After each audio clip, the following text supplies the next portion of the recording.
정말 그 한국 외교 사상 유례가 없는 거죠. 저는 굉장히 어색하게 느껴졌거든요. 처음 있는 일이에요. 처음이죠. 생중계를 해버렸잖아 더구나. 그러니까. 그리고 거기 나온 내용이 장난이 아니에요. 사실상 많은 걸 얘기하셨어요. 네. 자 그러면 이게 지금 이제 대통령이 어디까지 이거를 투명하게 하느냐라고 하는 부분에 있어서 우리가 그래도 안보 외교 쪽은 좀 말씀을 보안 문제도 있고 하니까 좀 절제하실 거다 그랬는데 국민들한테 다 보고해 버렸습니다. 기자님 기자단 반응 궁금해 나. 실제로 기자단 반응 궁금해. 실제 제가 이제 7개월 차 저도 들어가는데 네. 기자들이 정말 잼며든다라고 우리가 장난스럽게 얘기하잖아요. 예. 그러니까 뭘 이렇게 사실 조지고 싶어. 뭔가 문제를 비판하고 싶어. 근데 빈틈이 없어요. 난처하게 하고 싶어. 뭔가 이렇게 좀 잡아서 이렇게 넘어뜨려야 되는데 잡을 데가 없어. 순방 비용을 기자님이 되는 거예요? 그렇죠. 그래요? 그러니까 이제 사주니까 네. 조그만 유튜브 예. 매체. 그러니까 저 같은 경우는 사실 저희 돈 내고 다녀오는 거죠. 그래서 돈 많이 들 때는 안 가시더라고. 보니까 미국이나 이런 데는 안 가더라고. 현실적인 건 이게 취재 비용이 엠바고예요. 그래서 정확하게 말씀 못 드리는데 네. 지난번 미국 같은 경우는 중형차 한 대 값. 이번에 3박 4일이죠. 중국 네. 소형차 한 대 값입니다. 그래서 순방 다녀오면 살이 쪄요. 왜냐면 아침, 점심, 저녁을 다 먹어야 돼요. 내 돈이니까. 그렇게를 먹어야 돼. 그거라도 본전을 뽑아야 되니까. 2kg가 쪄서 왔습니다. 지금. 그러니까 체류 비용 내가 다 낸 거니까. 그러니까요. 그러면은 뭐 예를 들어서 장거리는 안 가시더라고. 네. 그런 건 내가 다 선택할 수 있는 거예요. 일단 신청을 합니다. 신청을 해야 되는 거예요. 가까운 단거리는 조금 이제 만만하니까 신청을 많이 해요. 그래서 이번 중국 같은 경우 2대1의 경쟁률을 경쟁이 있어요? 추첨합니다. 추첨을 해요. 왜냐하면 공군 1호기 자리가 기자들이 앉을 수 있는 게 한 50, 60석 정도밖에 안 돼요. 그래요. 그러니까 떨어지면 민항기 타고 가야 되는데 그렇게 되면 좀 이동이 좀 불편하니까. 그래서 윤석열이 MBC하고 다 빼버려가지고 민항기 타고 따라갔었잖아요. 그렇죠. 그러면 좀 돈이 많은 곳은 아무래도 경쟁률이 좀 적고. 그렇죠. 먼 곳 이런 데는. 정확하게 보셨습니다. 조만간 이제 일본 또 잡혀 있어요. 다음 주잖아요. 그거 엠바고인데. 뭔 엠바고야 이게? 아니 날짜는 엠바고일 거예요. 그 다음 주 그냥. 그거 이제 마이니치 등이 뭐 보도에 있으니까. 다음 주. 그것도 신청했습니다. 되셨습니까? 아직 몰라요. 아직 모르네요. 아직 모르네요. 살 더 찌시겠네요. 가까운데 가시더라고. 가까운데. 경주 이번에 경주 다녀왔습니다. 경주에서는 거의 안 먹었어요. 내 돈이 아니니까. 그건 이제 체류비가 없으니까. 대통령실에서 좀 얄미워하지 않을까요? 실제로 대통령께서 대통령 되기 전에 순방 비용을 나라에서 내주는 줄 알았다고 그러시더라고요. 몰랐대. 언론사나 기자가 되는지 몰랐대. 네네네. 그래서 그걸 딱 이제 받아 보시고 이렇게 비싸? 그러면서 여기 다 부자 언론사만 오셨네요. 그랬다는 거예요. 그래가지고 이제 저희가 좀 불쌍해서 그러셨는지 몰라도 이를테면 이제 제일 비용이 많이 들어가는 데가 프레스센터 때문에 그래요. 근데 결혼식 해보신 분들은 알겠지만 호텔 그랜드 볼룸이 되게 비싸잖아요. 우리나라도 한 1, 2억 하거든요. 하루 대관료가. 근데 그거를 빌리면은 그거를 여태까지는 정부 50, 기자단 50해서 냈었어요. 그러니까 양자가 서로 필요하니까. 근데 올해부터는 지난해 말부터는 정부가 70, 기자단이 30. 그래서 약 전체 비용으로 봤을 때 한 5% 정도 절감이 됐다. 고맙습니다. 하나도 중요하지 않은 정보. 소소한 이야기 잠깐 나눠봤고요. 자, 그러면 중국 순방과 관련된 이야기를 지금부터 좀 나눠보도록 할 텐데, 순방 중에 이재명 대통령이 기자간담회를 열었는데 맞아요. 이거는 즉흥적으로 연 건가요? 아니면 원래 일정이 있던 건가요? 즉흥적인 줄 알고 좀 감동을 했는데요. 사실 전부터 사전에 기획을 했다고 합니다. 그러니까 기자님은 모르셨고 기자들한테 얘기 안 하고. 왜냐하면 같이 안 간 기자들 입장에서는 추첨에도 떨어졌는데 대통령이 밥까지 사면서 간담회를 해? 그럼 배가 너무 아플 것 같다. 사전에는 공개를 안 했다고 하는데 정말 그 한국 외교 사상 유례가 없는 거죠. 저는 굉장히 어색하게 느껴졌거든요. 처음 있는 일이에요. 처음이죠. 생중계를 해버렸잖아 더구나. 그러니까. 그리고 거기 나온 내용이 장난이 아니었어요. 사실상 많은 걸 얘기하셨어요. 네. 자 그러면 이게 지금 이제 대통령이 어디까지 이거를 투명하게 하느냐라고 하는 부분에 있어서 우리가 그래도 안보 외교 쪽은 좀 말씀을 보안 문제도 있고 하니까 좀 절제하실 거다 그랬는데 국민들한테 다 보고해 버렸습니다. 그러니까 제 테이블에 청와대 핵심 인사들이 같이 앉아 있었거든요. 예. 진땀을 흘리는. 근데 결과적으로는 완전히 국민들한테 제대로 보고를 그렇지. 하는데 성공하신 거죠. 네. 자 그러면 한 장면 한 장면 살펴보도록 하겠습니다. 먼저 이상호 기자가 매불쇼 찾아주셨으니까 예. 네. 이상호 기자가 맨 마지막에 질문 기회를 잡았죠. 네. 질문을 했는데 답은 조금 허탈하게 나왔습니다. 동네에서 중국까지 가고 질문 하나 했는데 이게 조금 답은 약간 허탈합니다. 소형차 한 대 값입니다. 소형차 소형차 한 대 값에. 예. 함께 보겠습니다. 대통령께서도 무척 고생하셨지만 이번만큼은 특히 우리 영부인의 활약이 좀 두드러졌던 것 같습니다. 두 분께서 중국으로 향발하시면서 타짐도 하고 팀워크를 하면서 나눴던 이야기 부탁드리겠습니다. 그런 거 없습니다. 이상호! 지금 저기 KBT 행사가 있다고 하더라고요. 그래서 화장품 판매에 도움이 되는 홍보 요원 행사를 하고 있을 겁니다 아마. 네, 없었어요 그런 거. 이거 김건희 기저 효과입니다. 그렇죠. 이거 김건희 기저 효과 하시고 계신데 그냥 별거 아니라고 축소하신 거라고 생각합니다. 일부러? 네.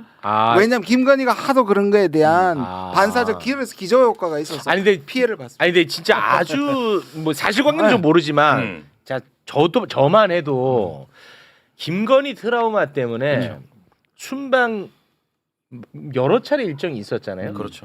매불쇼와 김혜경 여사를 다룬 적이 한 번도 없어요. 맞아요. 저 또한 김건희 트라우마가 있어서 한 번도 없는데 민간의 영역에서 굉장히 활약이 많거든요.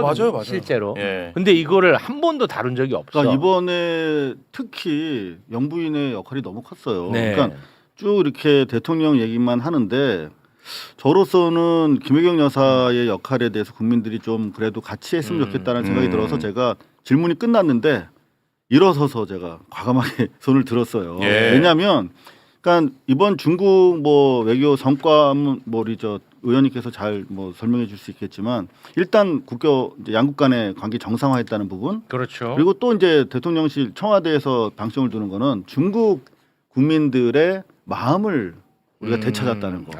근데 중국민의 마음을 되찾는 과정에서 되게 중요한 게 이제 펑리위안 그 시 주석 그 3호 저 영부인이거든요. 네. 근데 이 두 분이 만나가지고 너무나 이번에 활동을 많이 하시고 특히 한중가요제. 한중가요제 2006년에 그거 몰랐잖아요 우리가. 네. 그러면서 그거 다시 재개해야 되는 거 아니냐 말이야. 그렇습니다. 근데 바로 오케이 해버렸어요. 한중가요제. 근데 아시다시피 한한령이라는 게 실체가 없는 거였잖아요. 그렇습니다. 근데 실체는 있는데 선언이 없지. 그렇지. 선언이라고 하는 구체적인 금지의 실체가 없었는데 그렇습니다. 이거를 그럼 내일부터 허락할게. 그러면 모양이 빠지잖아요. 이상하죠. 없었다고 그랬는데. 네. 근데 일단 시작하면 되는 거거든요. 그렇습니다. 그런 시발 포인트를 발음 좋으시면서요. 시발점. 시발점. 왜? 세게 발음을 안 해요. 깜짝 놀랐네. 좀 화나셨어요? 시발점. 이제 중국에 갔다 와가지고 시발 점. 시발점. 바로 그 시작점을 딱 찍었다는 거. 그렇습니다. 자 그러면 지금 또 보세요. 당장 이제 제가 의문을 했지만 대통령이 현답을 하잖아요. 네. 우리가 그렇게 전임 대통령 부부처럼 음모적이고 심각하게 하네. 우리는 저마다 한국민으로서 역할을 하는 거야. 네. 캐주얼하게. 네. 근데 아마 아주 K 저 뷰티 홍보하고 있을 걸 딱 네. 얘기하잖아. 맞습니다. 그 와중에 또 네. 영부인의 활동을 은근히 또 이렇게 국민한테 알리잖아요. 그러니까 참 지혜롭게 답변하신다. 그 화제가 많이 되긴 했어요. 근데 매불쇼가 안 다룰 뿐이지. 거기서 뭐 김혜경 맞아요. 여사의 발언도 굉장히 그 위트 있는 발언 뭐 그럼요. 1일 1팩. 1일 1팩도 하고 뭐 나 오징어 된다. 뭐 그런 화제 많이 됐어. 실제로 우리는 이제 그 정상 간의 어떤 대화라든가 뭐 MOU 이런 것들 위주로 해서 보잖아요. 근데 사실은 대통령실 청와대에서 이번에 감성 외교라는 말을 계속했어요. 이제 소위 말하는 이제 공공 외교적 측면에서는 여사의 이런 활동이 대단히 기저에 많이 유포가 되고 있고 네. 실제로 어제 그 K뷰티 그제 K뷰티 같은 경우도 거기에 웬만한 그 지금 뭐 저 매불쇼 같은 건 아무것도 아니야. 거기 뭐야? 아니 얼마나 대단한 얘기인가 한번 들어볼까? 아니 뭐야? 아니 뭔데 누구 뭐 쯔양 얘기하는 거야? 누구야? 제가 중요한 시발점이 거기도 있었어. 뭐냐면 그 유커들 있잖아요. 예. 그 중국 유튜버들 예. 구독자가 1억이야. 녹제 1억이야? 네.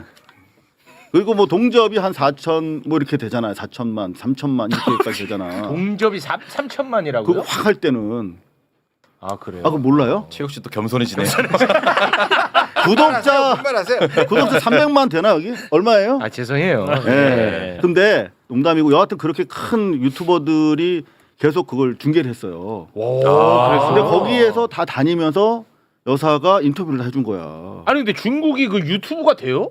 아니 그 유튜브 말고 뭐라 그래? 위챗이라고 그러나 뭐 있잖아요. 아 중국 거. 아 중국 거. 그런 활동들 이번에 여사께서 큰 역할을 하셨는데 그걸 네. 좀 조명해드리고 싶어서 네, 맞아요. 제가 예. 드려봤습니다. 예, 저도 자기 고백 잠깐 한번 해본 거예요. 네. 저도 한 번도 취임한 이후에 김혜경 여사 행보에 대해서 단 한 번도 다룬 적이 맞아요, 없어. 그렇습니다. 예. 네.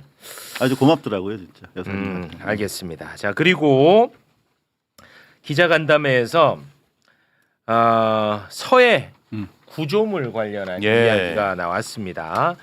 서해의 한국과 중국이 어업 활동을 하기 위해 설정한 잠정 조치 수역이라는 게 있어요. 네네. 근데 거기에 한국의 허락도 없이 중국이 구조물을 설치해놨어. 거기에 이제 2018년에도 설치를 했고 윤석열 정부 때도 설치를 했습니다. 네. 그 한번 잠깐 좀 보고 갈까요? 네. 설치한 거. 네. 저쪽에다가 표기돼 있는 데 있죠. 저기 설치. 요런 것들. 예. 이런 것들을 이제 설치를 해놔 가지고 이게 아주 골칫덩어리였습니다. 그런데 이것과 관련해서 시진핑 주석과 이야기를 나눴다는 거예요. 그 부분에 대한 이야기 간담회에서 나왔거든요. 함께 보시겠습니다. 서해 문제 가지고도 이렇게 뭐 이상하게 또 왜곡해서 뭐 서해를 뭐 상납을 했느니 이런 이상한 또 주장하는 사람이 있는 것 같은데 이 서해 구조물 문제는 사실은 각자의 고유 수역이 있고 그 중간쯤에 공동 관리 수역이 있어요. 근데 그 공동 수역 중에서 중국 쪽 경계에 붙여서 살짝 넘어온 거예요. 그 중국은 우리한테 그러는 거예요. 거기 양식하는 거다. 그래서 우리로서는 왜 일방적으로 하냐라고 이제 문제를 삼는 거죠. 양식장 시설이 2개 있다 그러고 그걸 뭐 관리하는 뭐 시설이 또 있다 그래요. 근데 관리하는 시설은 철수할게 이래가지고 아마 옮기게 될 것 같아요. 일단 그건 옮기자. 그런데 우리 입장에서는 그냥 편하게 중간을 정확하게 그냥 그어버리자. 그 당신들 마음대로 써라. 그 안에서 그렇게 하기로 했어요. 이제 어떻게 할지 실무 협의를 하기로 했습니다. 그래서 문제의 원인을 제거하자. 네. 지금 윤석열 지지자들 윤호개인들이 맨날 뭐 친중이니 셰시니 막 서해를 갖다 바쳐 했지. 지들은 그냥 똥만 싸놓고 해결도 못한 맞아요. 거 예민한 문제 다 얘기했다는 네, 거 다 아닙니까? 했죠. 뭐 어떡하라는 이게 거야? 진짜 너무 비슷해요.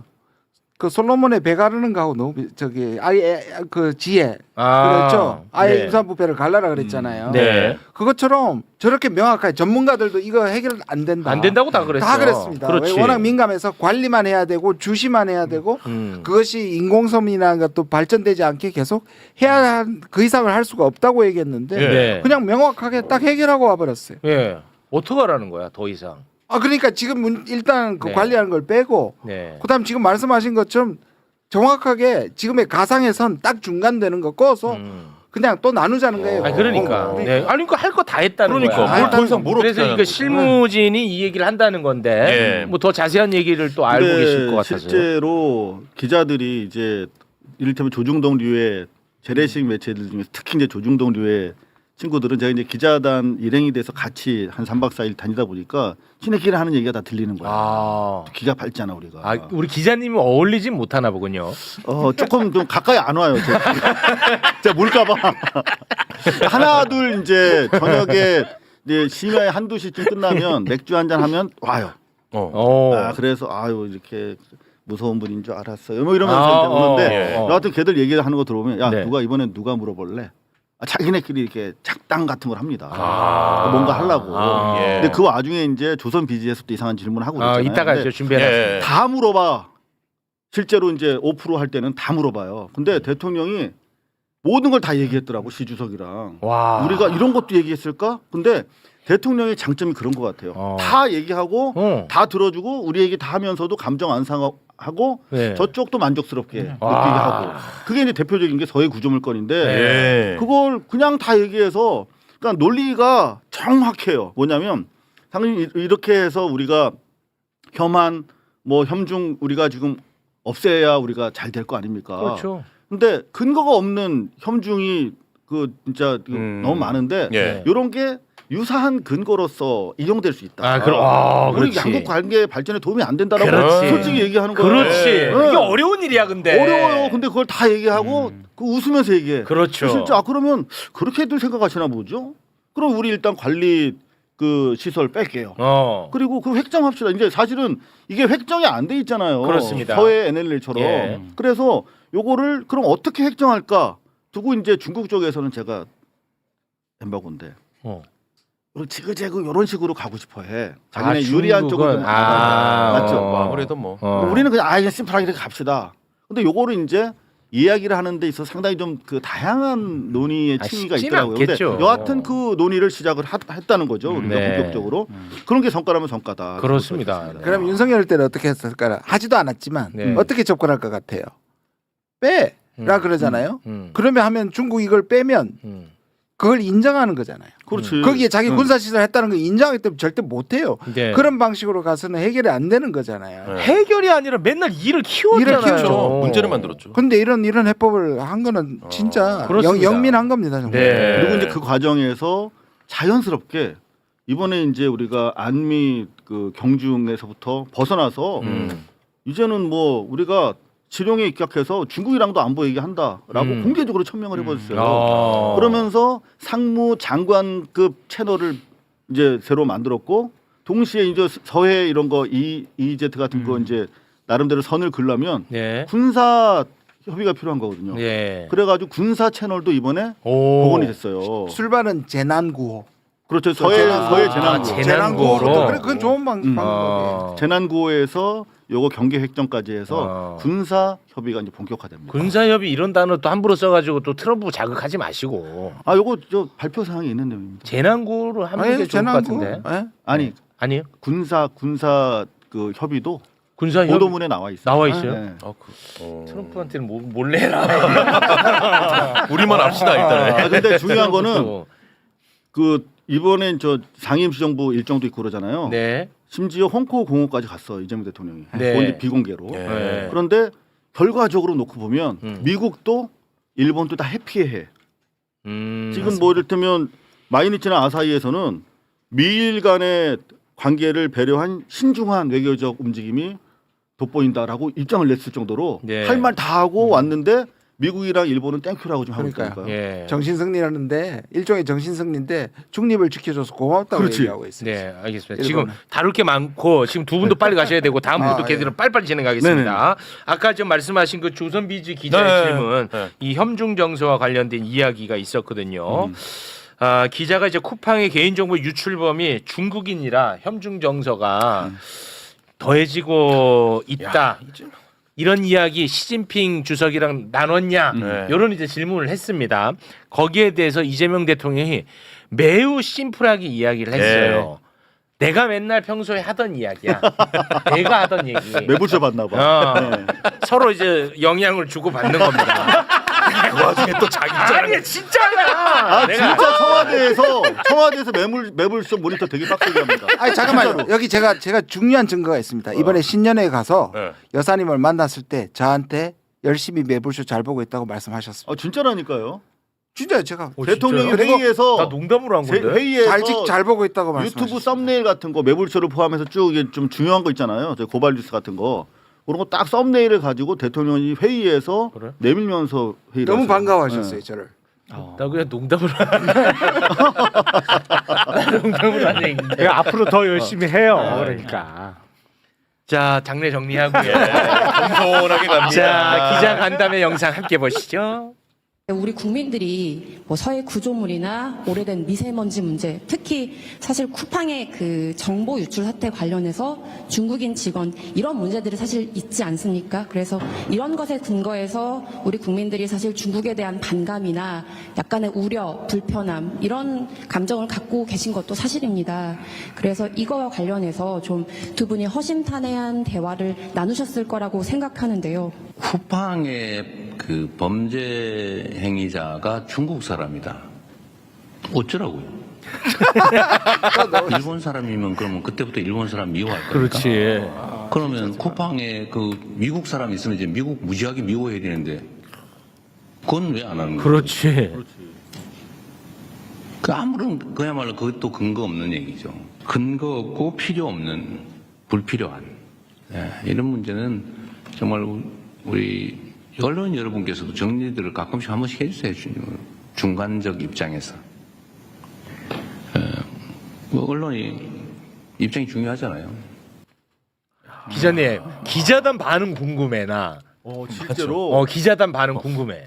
실제로 제가 이제 7개월 차 저도 들어가는데 네. 기자들이 정말 잼며든다라고 우리가 장난스럽게 얘기하잖아요. 예. 그러니까 뭘 이렇게 사실 조지고 싶어. 뭔가 문제를 비판하고 싶어. 근데 빈틈이 없어요. 난처하게 하고 싶어. 뭔가 이렇게 좀 잡아서 이렇게 넘어뜨려야 되는데 잡을 데가 없어. 아 진짜로. 되게 그거 진짜 저쪽 그 뭐 저 재래식 일부 매체 입장에서 보면 되게 좀 난감할 거예요. 근데 이거 어려운 질문이야 사실은. 이게 어려운 질문이라니까. 근데 저 이 질문에 대한 이 답변이 아주 심플하잖아. 생활어잖아 더구나. 생활어야. 어렵지도 않아. 어쩌라고. 그리고 공감이 되잖아. 그렇습니다. 그러니까 기자들이 별로 조질 게 없으니까 어떤 현상이 벌어지냐면 청와대에서 나오는 기사 수가 작아졌어. 조지질 못하니까. 그게 이제 지금 청와대가 약간 문제로 인식하고 있는 거야. 그러니까 어떤 식으로 그래요? 기사가 좀 많이 나와야 국민들 간의 소통이 되는데 얘네가 조질 게 없으니까 들 써. 그런 좀 문제가 조금 있다. 쓸데없는 잘하고 있는 걸 쓰면 되는 거 아니에요? 쓸데없는 거 잘하는 거는 써주기 싫죠. 잘하는 거는 언론이 이런 속성이 있어. 나 이게 싫다고. 뭐냐면 대통령 그 청와대가 예를 들어 뭘 잘해 실제로 잘하는 걸 내가 쓰면 내가 뭔가 어용이 된 듯한 느낌을 갖고 있어. 맞잖아요. 제가 맞지? 그게 고민이에요, 고민. 이를테면 어제 그 이제 마지막 행보가 상해 독립 우리 임시정부 청사 갔잖아요. 근데 숨겨진 행보가 또 있었어. 나는 거기서 감동해 버렸다니까. 그러니까 한국 사람이면 감동하게 돼 있는데 감동하거나 이렇게 눈물을 참는 게 되게 힘들어. 취재하다 보면. 맞아. 저것도 청와대 또 아첨한다. 그러니까. 뭐 어용 기자다 이 말 듣기 싫거든. 정보종합청사 다 가가지고 진짜 그거 이제 쭉 돌아보면서 야 이거 어디?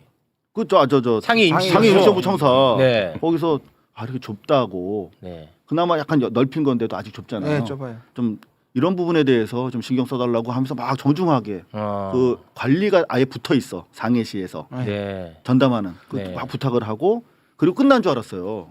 근데 공항 가는 길에 별도 동선이야. 이게 제가 지도 보니까 좀 돌아가더라고. 네. 홍코어 공원 있잖아요. 네. 윤봉길 의사가 도시락 폭탄 네. 홍고공원이라고 했죠. 근데 지금은 이제 루신 공원이라고 바뀌었던데 거기를 가신 거야. 생각도 못했어요. 기자들도 전혀 몰랐는데 오늘 아침에 귀국해서 보도 영상을 올렸던 자료를 올렸던데 그게 진정성이 돋보이잖아요. 그냥 보여주기 위한 것이 아니라 저 돌 안쪽에 뭐라고 새겨 있는지 아십니까? 이렇게 새겨져 있는데 여기에 저도 가서 찍은 게 있습니다. 네, 상해 주둔 일본군 총사령관이 폭사했다는 얘기가 있어요. 저거 중국 전체 국민 인민이 못한 일을 임시정부의 우리 윤봉길 의사가 하셨고 그때부터 이제 임시정부가 청사도 이제 월세도 이제 구할 수 있고 인정을 받게 된 거예요. 그러니까 저기를 대통령이 가졌다는 건 정말 진정성이고 저게 이제 뒤늦게 알려지겠죠. 그러니까 비공식이니까 일본을 적극적으로 자극하진 않지만 적어도 중국민들한테는 우리가 같은 투쟁의 역사를 가진 동제적인 그런 나라구나라면서 어마어마한 지금 반향을 일으키고 있다고 합니다.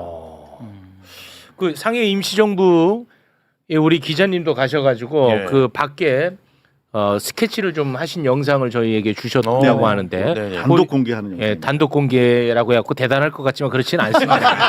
네. 아니 근데 나는 솔직히 뭉클하더라고. 네. 나는 뭉클했어. 영상 짧게 잠깐 보겠습니다.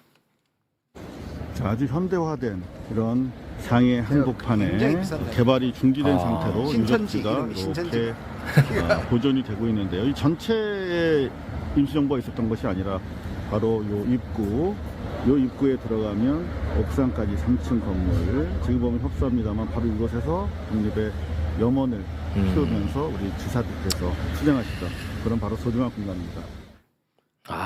저기요. 안에 못 들어가셨구나. 저게 엄청난 의미가 있는 게 우리한테 소중하잖아요. 우리한테 소중하지. 근데 근데 너무 관람객들의 90%가 중국 사람. 중국 사람이었어요? 네, 그리고 제가 오. 이제 오후에 대통령 일정이 있어가지고 어차피 저기 이제 출입 금지가 되겠다 해서 아침 일찍 간 거예요. 근데 엄청나게 사람들이 많이 와 있더라고. 다 중국 사람들 대부분. 그러니까 대통령 오기 전 한참 전에. 네. 아 근데 왜 저렇게 많이 여기 오신 안에- 거예요? 안에 오후 늦은 길고. 시각인데 아침 일찍부터 이제 대통령 온다는 얘기를 들었나 봐요. 그래서 이 중국 사람들이 원래는 한국에 대해서 긍정적인 얘기를 쉽게 안 해요. 왜냐하면 시진핑 때부터 안 좋았으니까. 근데 이제 그 소위 말하면 가이드 효과가 있잖아요. 그 한번 보여드릴 수 있나요? 그 인민일보부터 시작해서 전면에 엄청나게 크게 사진들이 완전히 깔렸는데 이게 과거에 없었던 일이라는 거예요. 그 노재헌 주중 대사도 네. 노태우 아들. 네, 되게 열심히 하고 있다라고 하는데 지면도 많이 할애받고 있고 이번 같은 경우도 저 전면으로 통사진으로 좀 줬잖아요. 과거 정부 때 얘기 들어보니까 네. 우하단이나 우상단에 조그맣게 사진이 들어갔다고 그러더라고요. 그러니까 이런 분위기에 힘입어서 시민들이 한국을 노골적으로 좋아한다는 말을 이제 할 수가 있게 된 거야. 그러면 그 다음에 움직이는 건 기업들이거든요. 그래서 실제로 정상화의 여파가 이제 본격적으로 시발된 그런 포인트였다. 다음 준비한 소식으로 넘어가겠습니다. 달인, 저도 그런 생각합니다. 이분이요 사실 국내파예요. 예, 뭐 이를테면 외국에서 유학하거나 아니면 뭐 국회 외통위를 뭐 적극적으로 해보거나 뭐 이런 분도 아니거든요.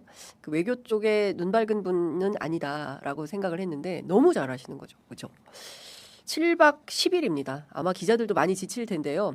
어제 기내간담회 했습니다. 무려 1시간 동안 기내간담회를 했는데요. 오늘 아침 박형관 기자 얘기를 들어보니까 기자들이 손을 안 들 때까지 질문을 받았다라는 거죠. 요때 좀 비난 같긴 합니다만 내란 속의 윤석열 현직 대통령 시절과 너무 비교되죠. 바이든 날리면 사태 이후에 MBC 기자 전용기 못하게 했죠. 그래서 한겨레 경향신문 기자가 같이 민간기로 이동하면서 취재를 다녔었죠. 심지어 회의 마치고 돌아오는 길에 대개 저렇게 긴 순방에는 반드시 기내간담회를 통해서 외교 성과를 설명하는 거예요. 저게 기자들 좋으라고 하는 게 아니라 기자들은 사실 힘듭니다. 저 1시간 타이핑 치려면 기사 다 보내야 되니까요. 그러니까 돌아오는 길 내내 아마 잠 못 자고 기사 썼어야 됐을 텐데 이 국민께 보고하는 거거든요. 국민께 지난 외교 일정 가운데 어떤 일이 있었다 이거 보고하는 건데 내란 속의 윤석열 어떻게 했습니까? 기자 둘, 자기 평소에 친한 기자 둘만 딱 찍어가지고 대통령 쪽으로 불러서 별도의 개인적인 티타임을 했다. 무려 1시간이나. 이 말이 되는 일입니까? 그 사람하고 너무 비교된다라는 말씀을 제가 이런 의견 주시는데 중요한 다자회의 외교무대에서 대통령 어떻게 시간 안배를 해서 어떻게 정상들과 만났는지 정말 숨가쁜 외교 일정을 사실 그대로 다 설명을 국민들께 한 것 같습니다. 다자회의는 그야말로 장이 선다라는 거죠.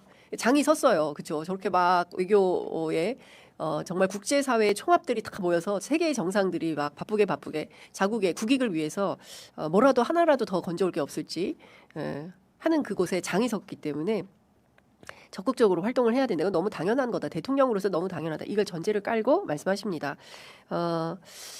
그 상대국 방문하지 않으면 정상 간 만남은 사실 쉽지 않기 때문에 다자회의 때 틈틈이 양자 회담을 해야 된다. 언론에 일일이 공지하지 않았지만 5분짜리, 10분짜리 이렇게 화장실 왔다 갔다 하면서 그러면서까지도 얘기 화장실 앞에서 만날 수도 있고 들어가다 만나고 나오다가 만날 수도 있잖아요. 그럼 그 틈에 그 짧은 틈에도 대화를 한다는 겁니다. 통역이 많이 힘들었을 것 같다라는 생각이 좀 드는데요. 그렇게 합치면 꽤 많은 정상들과 직접 만났다라고 회고했습니다. 그 가운데 모디 총리, 그다음에 룰라 브라질 대통령 아주 인상적이었다고 평가했습니다. 저희가 다 담지는 못했는데요. 빠른 시간 안에 인도 그리고 브라질 순방을 해야 되겠다. 뭔가 성사될 분위기인 것 같습니다. 그러니까 인도 사실 중국에 이어서 인구가 얼마입니까? 제가 알기로는 인도가 세계 최대 아닌가요? 중국을 앞섰다라는 보도도 제가 최근에 본 것 같은데 인도, 브라질도 마찬가지죠. 이 큰 나라들하고 어떤 정치를 해야 되겠다. 특히 글로벌 사우스의 중심 국가들이기 때문에 이 나라들과의 외교를 통해서 우리가 얻어낼 수 있는 것은 또 무엇인지 궁금해지기도 합니다. 저는 개인적으로 모디 총리가 이재명 대통령하고 만나서 박장대소한 장면이 있지 않습니까? 무슨 얘기를 해서 저렇게 활짝 웃었는지 이것도 매우 궁금합니다. 본인 스스로 밝히기를 장난기가 있다 이렇게 얘기를 하는데요. 시진핑 웃지 않기로 유명한 사람인데 웃게 했죠. 트럼프도 웃게 했습니다. 어떤 얘기인지 너무 궁금하다. 예, 취재한다고 나올 수 있는 얘기가 아니기 때문에 너무 궁금하다라는 생각이 좀 듭니다. 그런데 이재명 대통령 어떤 꿀팁이 있는 것 같아요. 이 행간의 의미를 좀 살펴보시죠. 세계 정상들 모든 정상들 다 똑같다. 대화를 최대한 많이 하고 뭔가를 끌어내야 되기 때문에 다들 적극적이다. 뭐 나만 그랬으면 좀 이상한 사람인가? 뭐 이렇게 생각할 수 있는데 대개 모든 사람들이 열려 있다. 그 기회를 잘 활용하면 짧지만 아주 밀도 있는 대화가 가능하다. 그리고 가능한 한 인간적인 공감을 얻어내기 위해서 굉장히 많이 노력을 한다라는 겁니다. 다 사람이라는 거죠. 예, 외국 정상들도 다 똑같은 사람이다. 그렇기 때문에 그 사람의 어떤 삶의 역정, 정치적 경험 이런 것들을 발굴해서 얘기를 해주면 좋아한다는 겁니다.